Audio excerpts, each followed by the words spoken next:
আজ চলেছি সপরিবারে দুপুরের খাওয়া দাওয়া করতে। আজ ড্রাইভিং সিটে রোহন।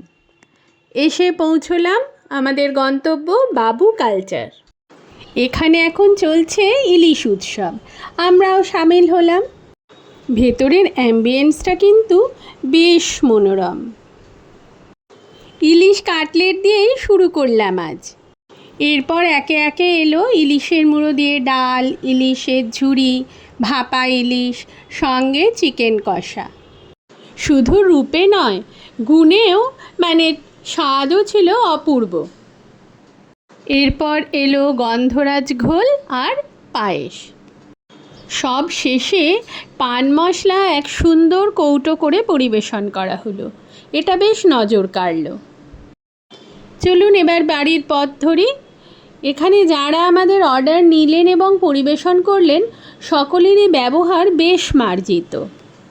বৃষ্টিকে সঙ্গে নিয়ে বেরিয়েছিলাম, আবার ফিরছিও বৃষ্টি নিয়েই। আসলেই আমরা গ্রীষ্মপ্রধান নয়, বর্ষাপ্রধান দেশেই থাকি।